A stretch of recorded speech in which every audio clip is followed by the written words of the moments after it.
चमकी यानी दिमागी बुखार एक खतरनाक बीमारी है जो ज्यादातर 1 से 15 वर्ष के बच्चा लोग को होता है और यह बीमारी ज्यादा गर्मी या नमी में फैलता है। हाँ, सुने तो है कि बहुत खतरनाक है, पर समय रहते कैसे पता चलेगा? बच्चा बुजुर्ग लोग को में पहचान न सके, बेहोश हो जाए, बदन में चमकी में थरथराहट हो, इसके अलावा हाथ पैर अकड़ जाए, पूरे शरीर या किसी अंग में लकवा मार दे, शरीर दिमाग का संतुलन बिगड़ जाए और जिसे 5 से 7 दिन से ज्यादा का तेज बुखार न हो। लक्षण दिखने पर तुरंत नजदीकी स्वास्थ्य केंद्र में जाएं। स्वास्थ्य विभाग और सूचना एवं जनसंपर्क विभाग, बिहार सरकार द्वारा जनहित में जारी।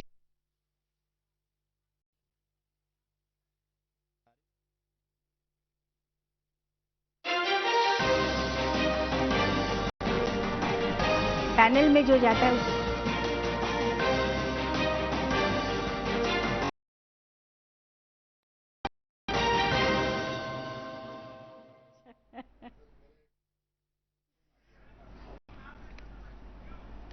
नमस्कार। हिंदी पत्रकारिता दिवस की ढेर सारी शुभकामनाओं के साथ मैं हूं मिनती। सबसे पहले डालते हैं एक नजर मुख्य समाचारों पर। 7वें और अंतिम चरण में होने वाले मतदान के लिए चुनाव प्रचार थमा। प्रत्याशी अब घर घर जाकर मांगेंगे वोट।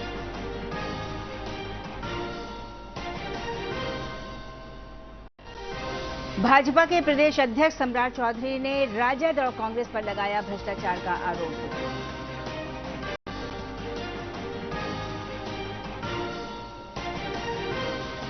राजद नेता तेजस्वी प्रसाद यादव ने कहा, महागठबंधन ने 300 का आंकड़ा पार कर लिया है।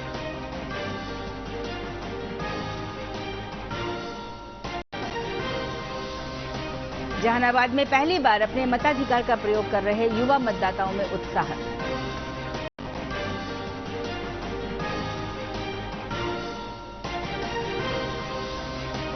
बिहार चुनाव महिलाओं ने पुरुषों से अधिक संख्या में किया मताधिकार का प्रयोग।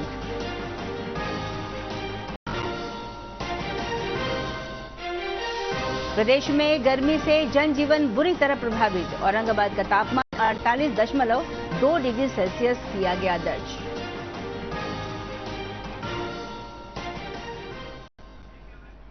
समाचार विस्तार से। देश में लोकसभा चुनाव अंतिम दौर में पहुंच गया है। 7वें और अंतिम चरण में होने वाले मतदान के लिए चुनाव प्रचार अब थम गया है। प्रत्याशी अब घर घर जाकर वोट मांगेंगे। बिहार की 8 लोकसभा सीटों पाटलिपुत्र, पटना साहिब, बक्सर, नालंदा, काराकाट, आरा, सासाराम और जहानाबाद के लिए 1 जून को मतदान होगा।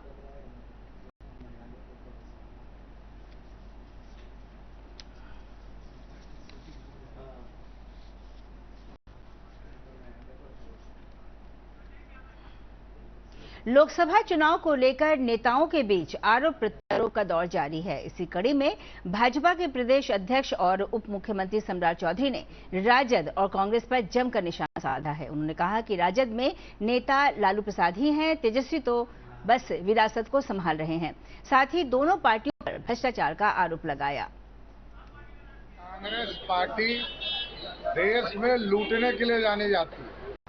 कांग्रेस इस देश को बर्बाद करने वाली पार्टी रही और बिहार को लूटने वाला लालू प्रसाद जी का परिवार है। भाजपा नेता मनोज तिवारी ने पटना एयरपोर्ट में संवाददाताओं से बातचीत करते हुए विपक्ष पर निशाना साधा और एनडीए की जीत का दावा किया।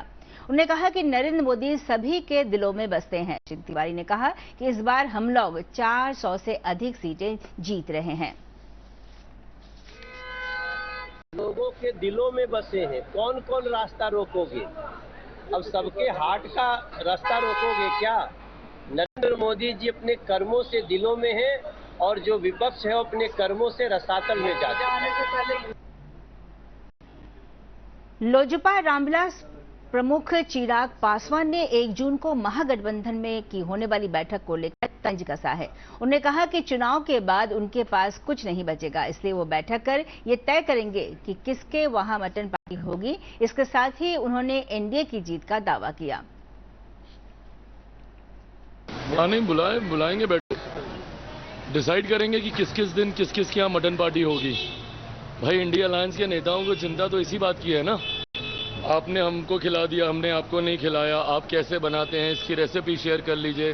मछली हेलीकॉप्टर में कैसे दिखाई जाती है, इन लोगों के पास काम क्या है? यही तो काम रह गया इन लोगों के पास, खाना खिलाना। तो ऐसे में 1 तारीख को बैठ के सब लोग डिसाइड करेंगे कि 4 तारीख के बाद किस किस के यहाँ कौन कौन भोज पे जाएगा, क्योंकि सरकार बनाने की चिंता से लोग मुक्त हो जाएंगे। ना इनको सरकार बनानी है, ना देश चलाना है। प्रधानमंत्री जी तीसरी बार शपथ की तैयारी कर रहे होंगे। ऐसे में फुर्सत के पल हैं इन लोगों के पास, तो ये लोग इस फुर्सत के पल को कैसे बिताएंगे, उसको लेकर जरूर 1 तारीख को लोग बैठक करेंगे। राजद नेता तेजस्वी प्रसाद यादव ने महागठबंधन की बड़ी जीत का दावा करते हुए कहा है कि अब तक हुए चुनाव में हम लोगों ने 300 का आंकड़ा पार कर लिया है। साथ ही उन्होंने कहा कि प्रधानमंत्री नरेंद्र मोदी मार्केटिंग करने कन्याकुमारी जा रहे हैं। टोटल मिला लें मेरी सभाओं का तो 251 सभाएं आज शाम तक मेरा हो जाएगा। और इस बार इंडिया की सरकार बनने जा रही है, हम लोग 300 पार कर रहे हैं। और मोदी जी को उनकी 3 महबूबा जो है वो चुनाव हार वाली, जिससे सबसे ज्यादा प्यार उन 3 महबूबाओं से करते हैं मोदी जी। पहली महबूबा है बेरोजगारी, दूसरी महबूबा गरीबी और तीसरी महबूबा महंगाई। ये तीनों महबूबा मोदी जी की चुनाव हरवा रही है। और जब से हमने कहा कि 4 जून के बाद जो है हमारे चाचा कोई बड़ा निर्णय ले सकते हैं अपने पार्टी को बचाने के लिए, तब से वो प्रचार में नहीं निकले। और प्रशासन का काम जो है गवर्नर देख रहे हैं, अधिकारियों को बुला के समीक्षा ले रहे हैं। और जदयू वाले लोग अपने 2 सीटों पे लगे हुए हैं, भाजपा अपने सीटों पे लगी हुई है। तो ये अंतर जो है और ये चीजें जो दिखाता है कि 4 के बाद कुछ बड़ा होगा। पीएम कन्याकुमारी जा रहे हैं। अरे कन्याकुमारी। वीआईपी प्रमुख मुकेश सहनी ने कहा है कि इतनी गर्मी में भी लोग हमारा साथ दे रहे हैं।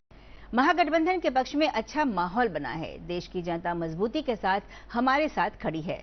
इस बार देश में महागठबंधन की सरकार बनने जा रही है।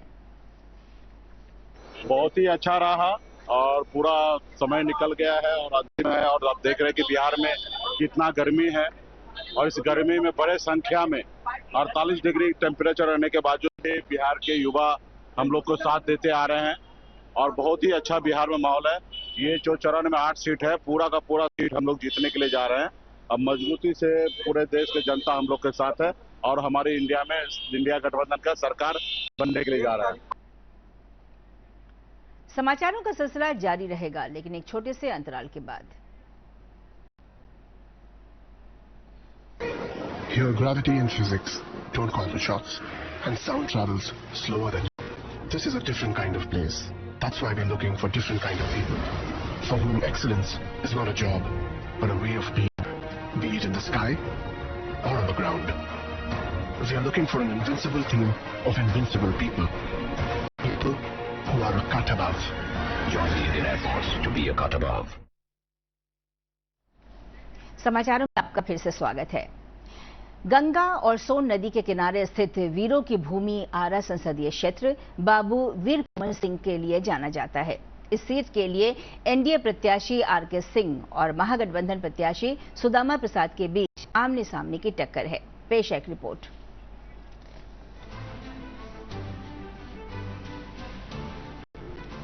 आरा का समृद्ध इतिहास ऋग्वेद से लेकर महाभारत कालीन है। शहर में स्थित अरण्य देवी मंदिर गवाह है महाभारत काल में चारों तरफ वनों से घिरे इस क्षेत्र में पांडवों ने वनवास के दौरान वक्त बिताया था।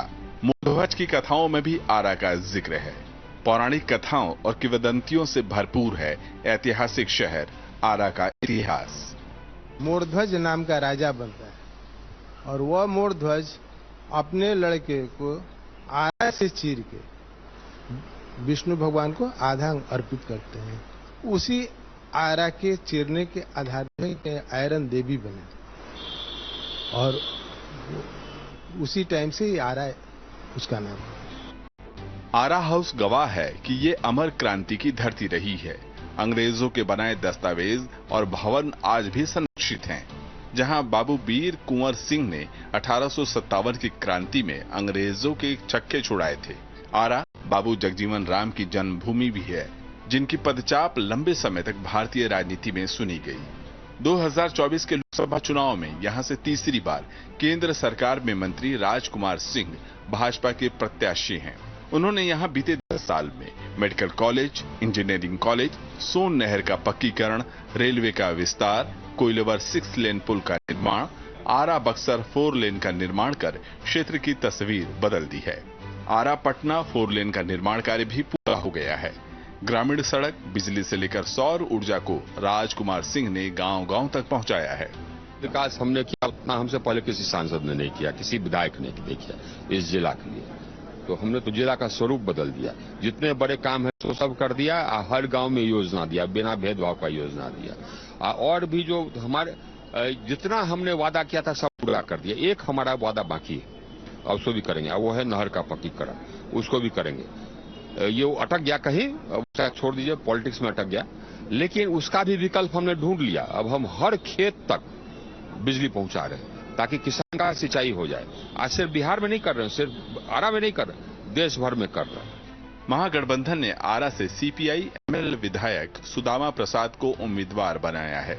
सुदामा प्रसाद ने किसानों के मुद्दे, बेरोजगारी और महंगाई को मुद्दा बनाया है। वो राजकुमार सिंह के विकास को हवाई बताते हैं।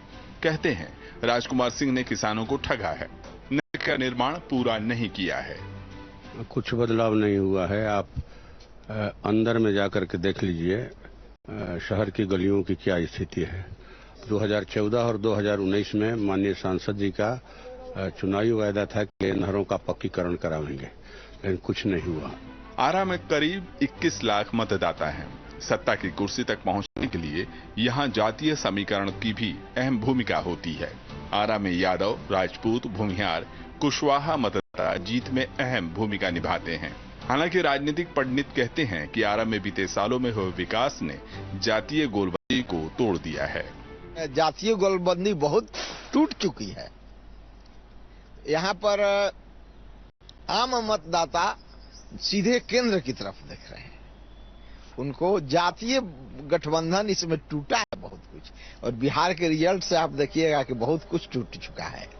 और जनता पढ़ी लिखी हो चुकी है। नवयुवक वर्ग जो 18 से 30 साल की उम्र है वो सत्य को समझ रहा है। उसको रोजगार चाहिए, विकास चाहिए, न कि जातिवाद चाहिए। आरा कभी कांग्रेस का गढ़ माना जाता था, लेकिन 1984 के बाद कांग्रेस को कभी जीत नहीं मिली। फिलहाल बीजेपी का झंडा बुलंद है और पिछले 2 लोकसभा चुनाव में बीजेपी के टिकट पर आरके सिंह आरा में कमल खिलाने में सफल रहे हैं। अब देखना है कि इस बार विजय श्री है। 7वें और अंतिम चरण में पाटलिपुत्र और पटना साहिब लोकसभा क्षेत्र में मतदान को लेकर सुरक्षा की कड़ी व्यवस्था की जा रही है। इसी क्रम में आज आर ब्लॉक के पास पटना पुलिस द्वारा गाड़ियों और मोटरसाइकिलों की सघन जांच अभियान चलाया जा रहा है। लोकसभा चुनाव के अंतिम चरण के मतदान को लेकर युवाओं में काफी उत्साह देखा जा रहा है। पाटलिपुत्र संसदीय क्षेत्र में युवाओं से हमारे संवाददाता राजेश राज ने बातचीत की है।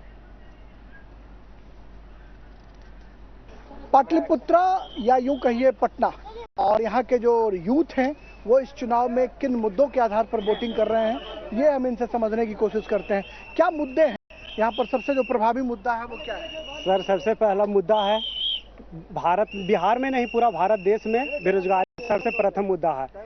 यहाँ तक कि शिक्षा पर भी अति जीएसटी लग रहा है। सरकार से ही निवेदन है कि एजुकेशन सिस्टम इंडिया का अच्छा होना चाहिए। अगर कोई भी चुनावी मुद्दा हो तो मुद्दे में शिक्षा और बेरोजगारी की बात जरूर होनी चाहिए। महंगाई ऐसे भी बढ़ते ही जा रहा है।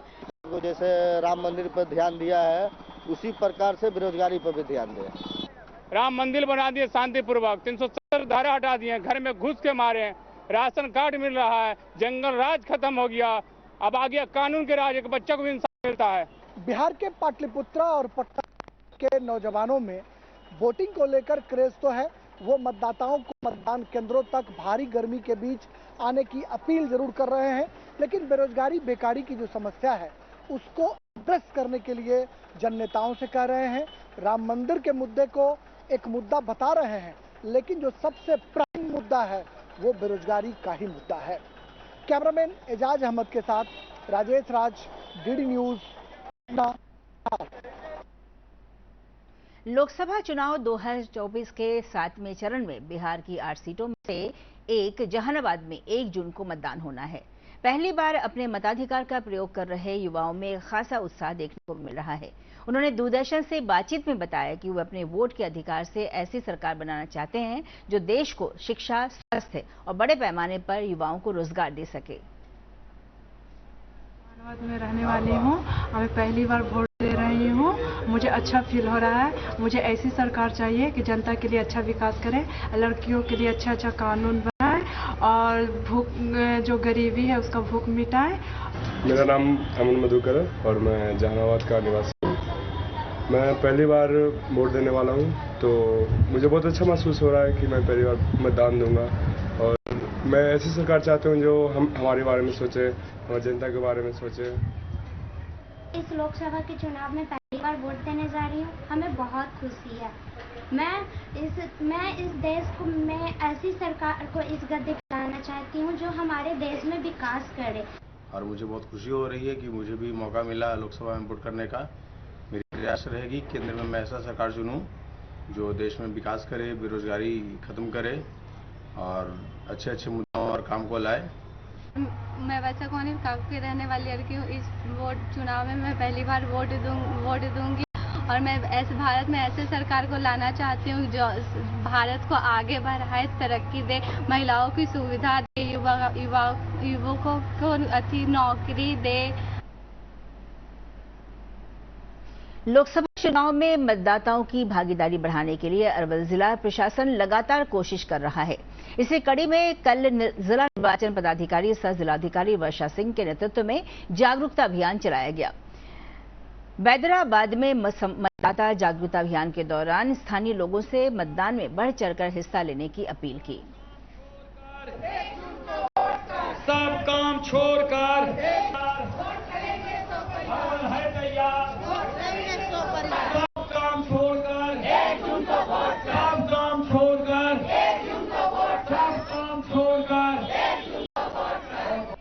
मेन काम बाकी है। जो एग्जाम है वो बाकी है। पढ़ाई अच्छी हो गई, सिलेबस कवर हो गया, लेकिन उस दिन बैठ के लिखना है, अच्छे से सारे आंसर सॉल्व करना है। तो सुबह 5 बजे से सब एक्टिव रहेंगे। हमारी अरवल टीम अच्छा प्रदर्शन करेगी और पूरे अरवल वासी, पूरे बिहार में, पूरे देश में एक मिसाल कायम करेंगे मतदान रिकॉर्ड का।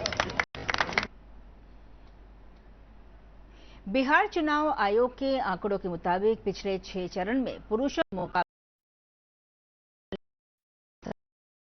महिलाओं से अधिक संख्या में मताधिकार का प्रयोग किया। एक रिपोर्ट। मतदाताओं ने 62% मतदान किया।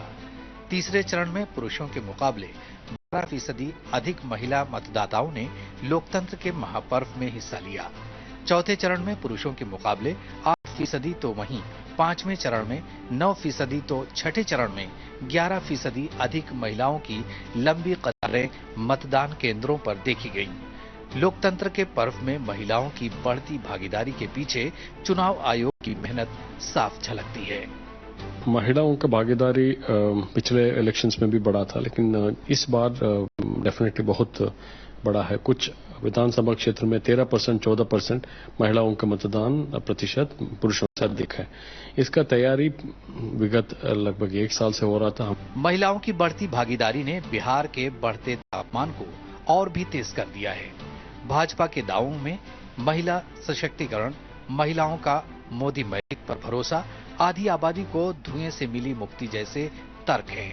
इज्जत घर ने महिलाओं को आत्मगौरव का एहसास दिलाया तो राशन ने आत्मनिर्भर।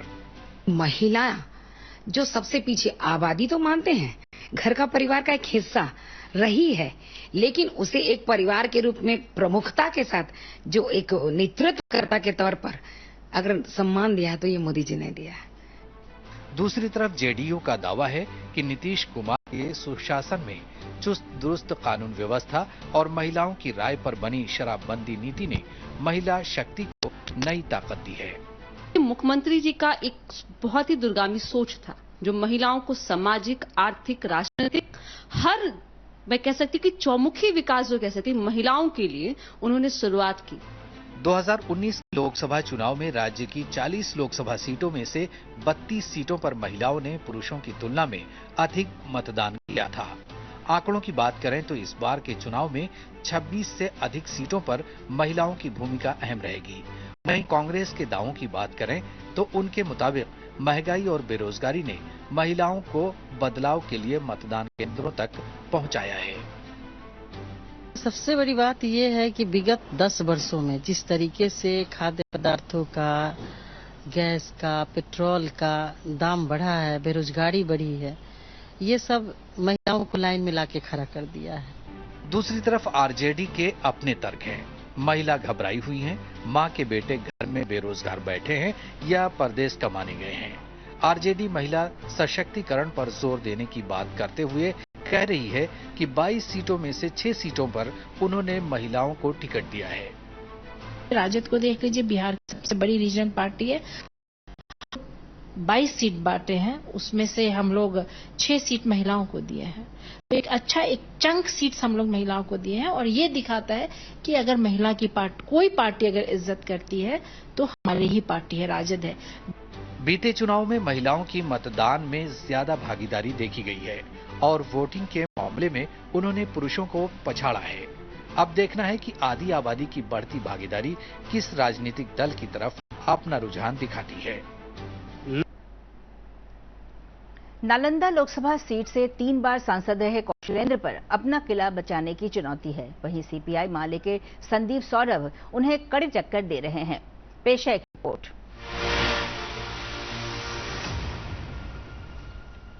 नालंदा का अपना गौरवशाली इतिहास रहा है। हालांकि मौजूदा हालात इससे कुछ इतर है। बिहार के सीएम और जदयू राष्ट्रीय अध्यक्ष नीतीश कुमार खुद इसी जिले के निवासी हैं। एक बार वो इस सीट से सांसद भी रह चुके हैं। 1996 से लेकर 2019 तक इस सीट से वही जीता जिन पर नीतीश का हाथ रहा है। नीतीश के पार्टी के ही कद्दावर नेता जॉर्ज फर्नांडिस यहां से 1996, 98 और 1999 में सांसद बने थे। नालंदा लोकसभा सीट पर मौजूदा समय में भी मुकाबला बेहद दिलचस्प है। ये सीट जदयू के खाते में गई है। यहां से 2009, 2014 और 2019 में जीतने वाले कौशलेंद्र कुमार पर ही जदयू ने फिर से दांव लगाया है। मुद्दा विकास ही है। जब से हमारे नेता नीतीश कुमार जी बिहार की कुर्सी संभाले हैं, तब से लगातार विकास हो रहा है। और जो हमारे देश के प्रधानमंत्री हैं, जब से 10 साल हो गया, आज तक देश के अंदर कोई भ्रष्टाचारी नहीं हुआ। ये मामूली बात नहीं है। कौशलेंद्र के सामने चुनावी मैदान में 36 वर्षीय युवा छात्र नेता संदीप सौरभ हैं। किसान परिवार से ताल्लुक रखने वाले संदीप भाकपा माले के उम्मीदवार हैं। इस दल को महागठबंधन ने बिहार में 3 सीटें दी हैं। नालंदा इसी में से एक है। संदीप सौरभ जेएनयू में छात्र संघ के महासचिव भी रह चुके हैं। अब पार्टी ने उन्हें नालंदा से लोकसभा का टिकट दिया है। कि जनता का एक जबरदस्त समर्थन है। जनता चाहती है कि बदलाव हो, नालंदा में भी हो, दिल्ली में भी बदलाव हो और इस बार बदलाव होगा।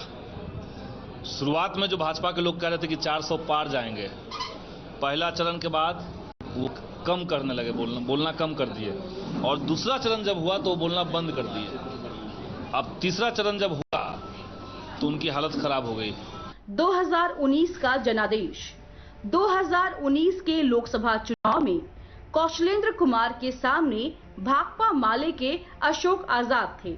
इस चुनाव में कौशलेंद्र ने बड़े अंतर से जीत हासिल की थी।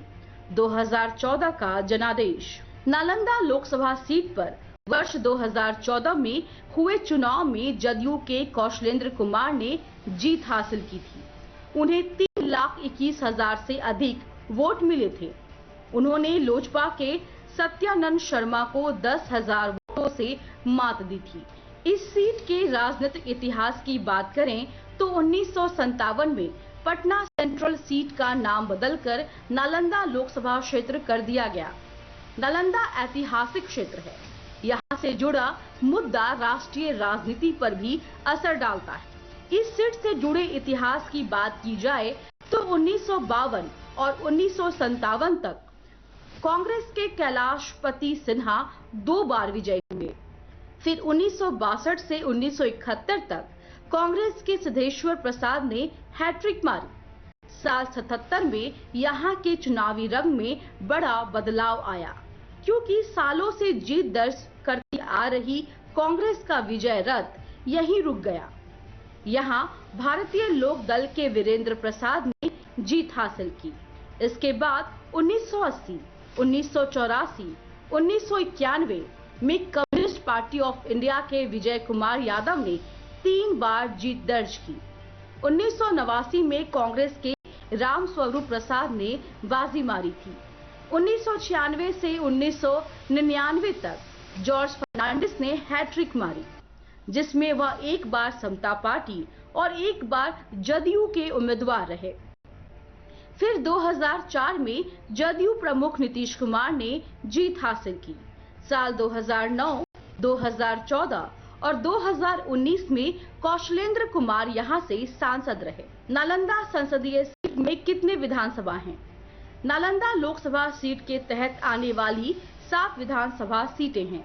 अस्थावा, बिहार शरीफ, इस्लामपुर, हिलसा, नालंदा, हरनौत और राजगीर। राजगीर विधानसभा सीट अनुसूचित जाति के लिए आरक्षित है। नालंदा में क्या है जातीय समीकरण? नालंदा संसदीय सीट पर नीतीश कुमार के दबदबे का सबसे बड़ा कारण कुर्मी वोटर हैं। इस सीट पर करीब 24% कुर्मी और 15% यादव वोटर हैं। मुस्लिम वोटरों की तादाद करीब 10% है। कुल 22 लाख के करीब यहां मतदाता हैं। ओबीसी वोटरों की संख्या करीब 40% है। ब्यूरो रिपोर्ट, दूरदर्शन समाचार, पटना। महागठबंधन की तरफ से भाकपा माले के संदीप सौरभ नालंदा लोकसभा क्षेत्र से चुनावी मैदान में है। दूसरी तरफ एनडीए गठबंधन की तरफ से जदयू के कौशलेंद्र कुमार चुनाव लड़ रहे हैं। दूरदर्शन से खास बातचीत में उन्होंने केंद्र की एनडीए सरकार पर जमकर निशाना साधा है। उन्होंने कहा कि ये सरकार बहुत जबरदस्त समर्थन है नौजवानों का, नौजवानों के बीच में, आम जनता के बीच में भारी उत्साह, और सब लोग चाहते हैं कि बदलाव हो। नालंदा की जनता लंबे समय तक इंतजार किया कि अब हमारे मुद्दे उठेंगे लोकसभा के अंदर, अब हम कुछ करेंगे, लेकिन कभी न तो मुद्दा उठा, न कभी उनकी समस्याएं उनके गांव में जाकर देखी गई। तो लोग चाहते हैं कि बदलाव हो। कई लेवल के मुद्दे हैं। अगर देश के सबसे प्रमुख सवाल, नालंदा की जनता के सबसे प्रमुख सवाल है, तो पहला देश का संविधान और लोकतंत्र, बेरोजगारी है और महंगाई। ये 3 सवाल हम मानते हैं कि सबसे पहला संविधान और लोकतंत्र। क्यों हम ऐसा कह रहे हैं? क्योंकि आप जिस सोसाइटी में रह रहे हैं, अगर सोसाइटी वो संवैधानिक तरीके से नहीं चलेगा, अगर लोकतंत्र नहीं बहाल है, आपको न्याय नहीं मिल रहा, तो फिर नागरिकता होने का जो एक अपना अनुभव है। प्रदेश में भीषण गर्मी और हीट वेव के कारण आम जनजीवन अस्त व्यस्त हो गया है। गर्मी में पिछले 55 सालों का रिकॉर्ड तोड़ दिया। मौसम विभाग द्वारा राज्य के 22 जिलों के लिए आज लू की चेतावनी जारी की गई है। इसके साथ ही उष्ण रात्रि का भी अलर्ट जारी किया गया है।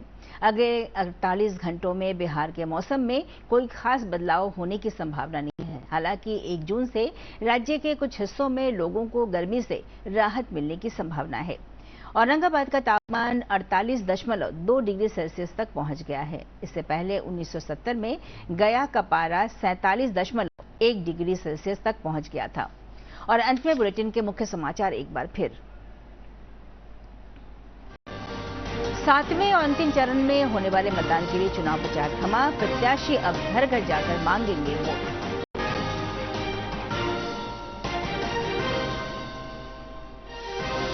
भाजपा के प्रदेश अध्यक्ष सम्राट चौधरी ने राजद और कांग्रेस पर लगाया भ्रष्टाचार का आरोप।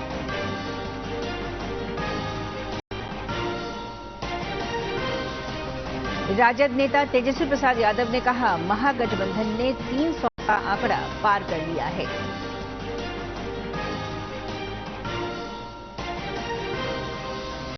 जहानाबाद में पहली बार अपने मताधिकार का प्रयोग कर रहे युवा मतदाताओं में उत्साह।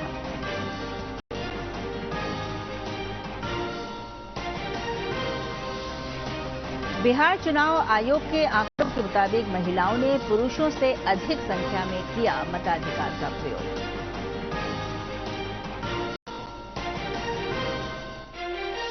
प्रदेश में गर्मी से जनजीवन बुरी तरह प्रभावित। औरंगाबाद का तापमान 48.2 डिग्री सेल्सियस किया गया दर्ज।